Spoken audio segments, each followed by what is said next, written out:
അപ്പോൾ ഇന്നത്തെ സ്പെഷ്യൽ മഞ്ഞൾ കിണ്ണത്തപ്പം. ഇതിലേക്ക് ആവശ്യമായ ഇൻഗ്രീഡിയൻസ്: പച്ചരി, പച്ചമഞ്ഞൾ, ചോറ്, പിന്നെ നാളികേരക്കൊത്ത്, അണ്ടിപ്പരിപ്പ്, ഏലക്ക, നല്ല ജീരകം, ശർക്കര, നെയ്യ്. ഇനി ഒരു പാത്രം അടുപ്പത്ത് വെച്ച് അതിലേക്ക് ശർക്കര ഇട്ട് കൊടുക്കാം. കുറച്ച് വെള്ളം ഒഴിച്ചു കൊടുക്കാം. ഇതൊന്ന് അലിയിപ്പിച്ചെടുക്കാം.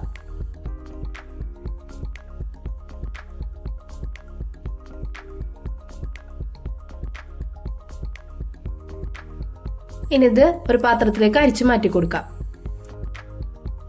ഇനി ഒരു പാൻ അടുപ്പത്ത് വെച്ച് അതിലേക്ക് ആവശ്യത്തിന് നെയ്യ് ഒഴിച്ചു കൊടുക്കാം. ഇനി ഇതിലേക്ക് കാഷ്യൂ ഇട്ടിട്ട് ഫ്രൈ ചെയ്തെടുക്കാം.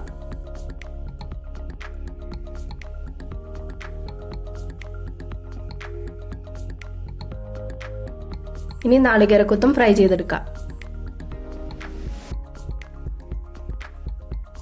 ഇനി നമുക്ക് ഈ പച്ചമഞ്ഞളുടെ തോലൊക്കെ ഒന്ന് കളഞ്ഞെടുക്കാം. ഇത് കഴുകി വൃത്തിയാക്കി എടുത്തിട്ടുണ്ട്. ഇനി ഒരു പാത്രത്തിലേക്ക് ആവശ്യത്തിന് വെള്ളം ഒഴിച്ചിട്ട് ഇതൊന്ന് നല്ലോണം വേവിച്ചെടുക്കാം.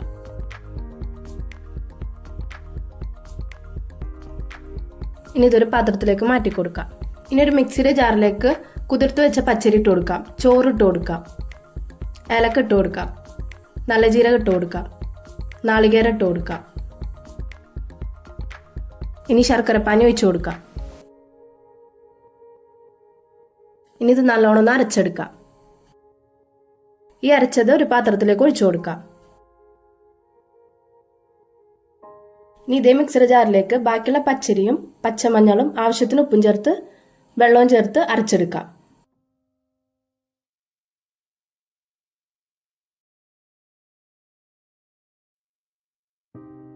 നേരത്തെ അരച്ചു വെച്ച ഇതിലേക്ക് ഈ അരച്ചത് കൂടി ഒഴിച്ചു കൊടുത്ത് നല്ലോണം ഒന്ന് മിക്സ് ചെയ്തെടുക്കാം.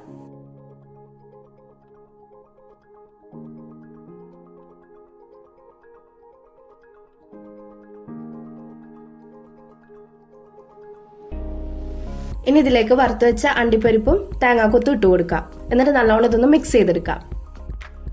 ഇനി ഒരു പാത്രത്തിൽ നെയ്യ് പുരട്ടി കൊടുക്കാം.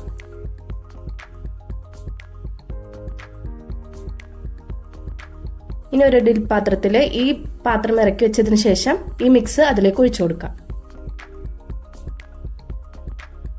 ഇനി ഇതൊരു 20 മിനിറ്റ് സ്റ്റീം ചെയ്തെടുക്കാം. ഇതിപ്പോ ഇവിടെ റെഡി ആയി വന്നിട്ടുണ്ട്. ഇനി ഇത് നമുക്ക് ഒരു പ്ലേറ്റിലേക്ക് മാറ്റി കൊടുക്കാം.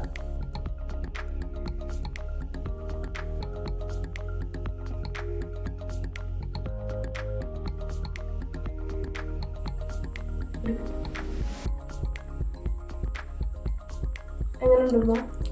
നന്നായിട്ടുണ്ട്, കുഴപ്പമില്ല. ശരി, കുഴപ്പമില്ല. അപ്പൊ എന്തായാലും എല്ലാവരും ഇത് ട്രൈ ചെയ്ത് നോക്കാം. അപ്പൊ മറ്റൊരു വീഡിയോ ആയിട്ട് വരുന്നത് വരെ ബൈ.